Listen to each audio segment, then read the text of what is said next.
Afro Beats, as people call it, is mostly about nothing. There's no substance to it. Like nobody's talking about anything. In this video, we will take a look at the dark side of the Afro Beats industry. We will certainly touch on sensitive topics that most won't find comfortable. We certainly won't be apologizing like J. Cole. So without wasting much time, let's get started.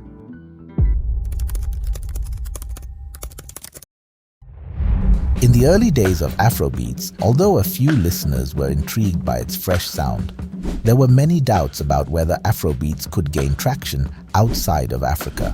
So, how exactly did Afro Beats go from that to this?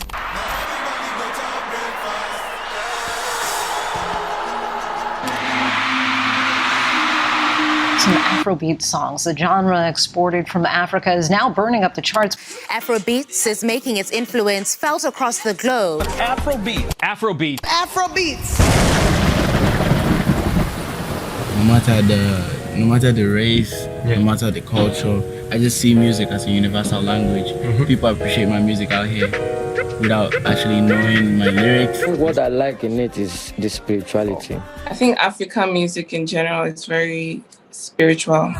It makes you feel, it makes you want to do something when you listen to any type of African music, whether it's Afrobeat, house, R&B, or Afro soul. Whatever you're listening to, African music is very touching to the soul and to the body. It just makes you want to move and do something. Yes, that is absolutely true. The true beauty of African music in general is that language is not a barrier. Whether you understand the lyrics or not, you simply fall in love with the music itself, and you certainly can't help but move to the rhythm of the beat.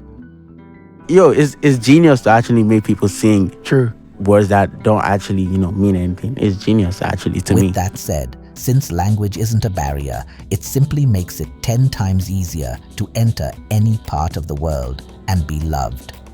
Now that we know the main reason why Afrobeats is now popular, without going much into details of who made it popular or the history behind it. Believe it or not, most artists these days hate the idea of being referred to as an Afrobeats artist. Well, truth be told, the global audience seems to refer to any type of song coming from Africa as Afrobeats. Is that really a bad thing though? Well, we will discuss that in a while. Anyways, the main problem is artists that are globally known to be Afrobeats artists now disassociating themselves from the genre, which is crazy when you think about it. They're hating on the same genre that made their careers. Well, this is completely understandable, since the industry is overflowing with new talents and they simply can't handle the competition. In my opinion, I would say they're simply not being creative enough.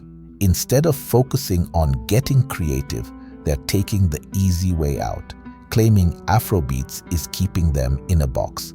Pff, a box that only exists in their imagination, I would say.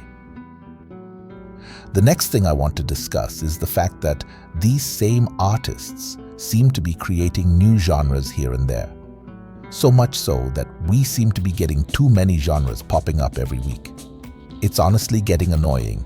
Afro this, Afro that. Meanwhile, these genres are too heavily inspired by Afro beats to even consider them being something new.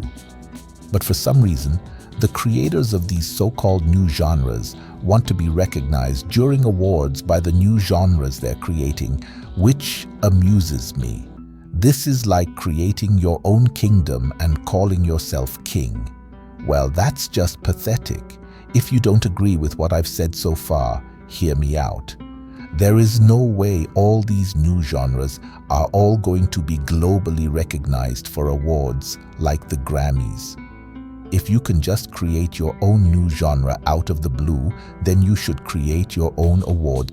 I probably hit a nerve right there, but I'm simply getting annoyed by the disunity in Africans in general, from our music to our politics. We could be dominating the global music industry with Afrobeats, but here we are destroying what we have built. Anyways, what do you think about what I've said so far? Your opinions are always welcomed.